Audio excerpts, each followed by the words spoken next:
Hi ಎಲ್ಲರಿಗೂ ನಮಸ್ಕಾರ. ನಾನಿವತ್ತು ನಮ್ಮ ಉತ್ತರ ಕನ್ನಡ ಕಡೆಯ ಸ್ಪೆಷಲ್ ತಿಂಡಿ ಕುಚ್ಚಲಕ್ಕಿ ಲಡ್ಡುನ ಹೇಗೆ ಮಾಡೋದು ಅಂತ ತೋರಿಸ್ಕೊಡ್ತಾ ಇದ್ದೀನಿ. ಬನ್ನಿ ಹಾಗಿದ್ರೆ ಇದನ್ನು ಹೇಗೆ ಮಾಡೋದು ಅಂತ ನೋಡೋಣ. ಅದಕ್ಕಿಂತ ಮೊದಲು ಯಾರೆಲ್ಲ ನಮ್ಮ ಚಾನಲ್ನ ನೋಡ್ತಾ ಇದ್ದೀರಾ ಪ್ಲೀಸ್ ಲೈಕ್ ಆ್ಯಂಡ್ ಸಬ್ಸ್ಕ್ರೈಬ್ ಮಾಡಿ ಆ್ಯಂಡ್ ಸಪೋರ್ಟ್ ಮಾಡಿ. ಮೊದಲಿಗೆ ನಾನಿಲ್ಲಿ 1 ಲೋಟ ಆಗುವಷ್ಟು ಅಕ್ಕಿನ ಚೆನ್ನಾಗಿ ತೊಳೆದ್ಬಿಟ್ಟು ಬಿಸಿಲಲ್ಲಿ ಒಣಗಿಸಿಟ್ಕೊಂಡಿದ್ದೀನಿ. ಅದನ್ನು ಇವಾಗ ಒಂದು ಪಾತ್ರೆಗೆ ಹಾಕಿಬಿಟ್ಟು ಫ್ರೈ ಮಾಡ್ಕೊಳ್ತಾ ಇದ್ದೀನಿ. ಈ ರೀತಿ ಕಲರ್ ಚೇಂಜ್ ಆಗೋ ತನಕ ಇದನ್ನು ಫ್ರೈ ಮಾಡ್ಕೊಳ್ಬೇಕು. ಅಕ್ಕಿ ಹುರ್ಕೊಳ್ಳುವಾಗ ನಿಮಗೆ ಗೊತ್ತಾಗುತ್ತೆ ಎಲ್ಲಿ ತನಕ ಹುರ್ಕೊಳ್ಬೇಕು ಅಂಥೇಳಿ. ಒಂಥರ ಚಟಪಟ ಅಂತ ಸೌಂಡ್ ಬರುತ್ತೆ, ಅಲ್ಲಿ ತನಕ ಇದನ್ನು ಚೆನ್ನಾಗಿ ಹುರ್ಕೊಳ್ಬೇಕು. ಇವಾಗ ಇದನ್ನು ನಾನು ಸೈಡಲ್ಲಿ ಎತ್ತಿಟ್ಕೊಳ್ತಾ ಇದ್ದೀನಿ. ಇವಾಗ ಅದೇ ಪಾತ್ರೆಗೆ ಒಂದು ಅರ್ಧ ಕಪ್ ಆಗುವಷ್ಟು ಶೇಂಗಾನ ಸೇರಿಸ್ಕೊಂಡು ಅದನ್ನು ಸಹಿತ ಚೆನ್ನಾಗಿ ಫ್ರೈ ಮಾಡಿಬಿಟ್ಟು ಅದನ್ನು ಸೈಡಲ್ಲಿ ಎತ್ತಿಟ್ಕೊಳ್ತಾ ಇದ್ದೀನಿ. ಇವಾಗ ಅದೇ ಪಾತ್ರೆಗೆ ಅರ್ಧ ಕಪ್ ಆಗುವಷ್ಟು ಹೆಸರು ಕಾಳನ್ನು ಸೇರಿಸ್ಕೊಂಡು ಅದನ್ನು ಚೆನ್ನಾಗಿ ಹುರ್ಕೊಳ್ಬೇಕು. ಹುರ್ಕೊಂಡು ಇದನ್ನು ಸೈಡಲ್ಲಿ ಎತ್ತಿಟ್ಕೊಳ್ತಾ ಇದ್ದೀನಿ.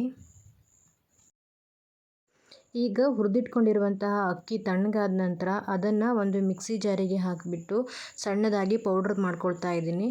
ಪೌಡ್ರ್ ಮಾಡಿಟ್ಕೊಂಡಿರುವಂತಹ ಹಿಟ್ಟನ್ನು ಇವಾಗ ಸೈಡಲ್ಲಿ ಎತ್ತಿಟ್ಕೊಳ್ತಾ ಇದ್ದೀನಿ. ಇವಾಗ ಅದೇ ಮಿಕ್ಸಿ ಜಾರಿಗೆ ಹುರಿದಿಟ್ಕೊಂಡಿರುವಂತಹ ಶೇಂಗಾ ಬೀಜ ತಣ್ಣಗಾದ ನಂತರ ಸಿಪ್ಪೆ ಎಲ್ಲ ಬಿಡಿಸ್ಕೊಂಡು ಸೇರಿಸ್ಕೊಳ್ತಾ ಇದ್ದೀನಿ. ಹಾಗೆ ಹೆಸರು ಕಾಳನ್ನು ಸಹಿತ ಸೇರಿಸ್ಕೊಂಡು ಇದಕ್ಕೆ ಇವಾಗ ಒಂದು 3 ಏಲಕ್ಕಿನ ಫ್ಲೇವರ್ಗೋಸ್ಕರ ಸೇರಿಸ್ಕೊಳ್ಬೇಕು. ಇದನ್ನು ಚೆನ್ನಾಗಿ ತರ್ತರಿಯಾಗಿ ಪೌಡ್ರ್ ಮಾಡ್ಕೊಳ್ಬೇಕು. ಪೌಡ್ರ್ ಮಾಡಿಟ್ಕೊಂಡಾಗಿದೆ.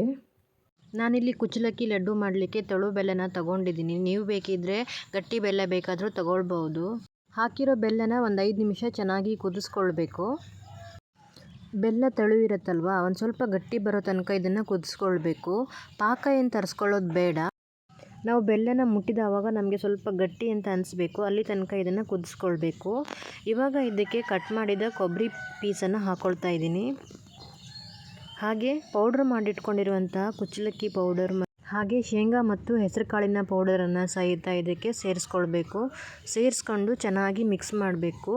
ತಳ ಸೀದೋಗಬಾರ್ದು. ಸ್ವಲ್ಪ ಮೀಡಿಯಮ್ ಫ್ಲೇಮಲ್ಲೇ ಗ್ಯಾಸನ್ನು ಇಟ್ಕೊಂಡು ಇದನ್ನು ಬೇಯಿಸ್ಕೊಳ್ಬೇಕು. ಒಂದು 2 ನಿಮಿಷ ಚೆನ್ನಾಗಿ ಮಿಕ್ಸ್ ಮಾಡಿ ಈ ಹದಕ್ಕೆ ಬರಬೇಕು. ತುಂಬ ತೆಳುನೂ ಇರಬಾರ್ದು ಮತ್ತು ತುಂಬ ಗಟ್ಟಿನೂ ಇರಬಾರ್ದು, ಈ ಹದಕ್ಕೆ ಇರಬೇಕು. ಇವಾಗ ಗ್ಯಾಸ್ ಆಫ್ ಮಾಡಿಬಿಟ್ಟು ಒಂದು 5 ನಿಮಿಷ ಬಿಟ್ಬಿಟ್ಟು ಇದನ್ನು ಬಿಸಿ ಇರುವಾಗಲೇ ನಿಧಾನವಾಗಿ ಒಂದೊಂದೇ ಆಗಿ ಉಂಡೆ ಕಟ್ಕೊಳ್ಬೇಕು. ಈ ಲಡ್ಡುನ 2 ವಾರಗಳ ತನಕ ಆರಾಮಾಗಿ ಯೂಸ್ ಮಾಡ್ಕೊಳ್ಬೋದು. ನೋಡಿದ್ರಲ್ವ ನಮ್ಮ ಉತ್ತರ ಕನ್ನಡ ಕಡೆಯ ಸ್ಪೆಷಲ್ ತಿಂಡಿ ಕುಚ್ಚಲಕ್ಕಿ ಲಡ್ಡುನ ಹೇಗೆ ಮಾಡೋದು ಅಂತ. ಹಾಗಿದ್ರೆ ನೀವು ಒಂದ್ಸಲ ಟ್ರೈ ಮಾಡಿ ಹೇಗೆ ಬಂತು ಅಂತ ಕಮೆಂಟಲ್ಲಿ ತಿಳಿಸಿ. ನಾನು ಮಾಡಿರೋ ಈ ವಿಡಿಯೋ ನಿಮಗೆ ಇಷ್ಟ ಆದರೆ ಪ್ಲೀಸ್ ಲೈಕ್ ಆ್ಯಂಡ್ ಸಬ್ಸ್ಕ್ರೈಬ್ ಮಾಡಿ ಆ್ಯಂಡ್ ಸಪೋರ್ಟ್ ಮಾಡಿ.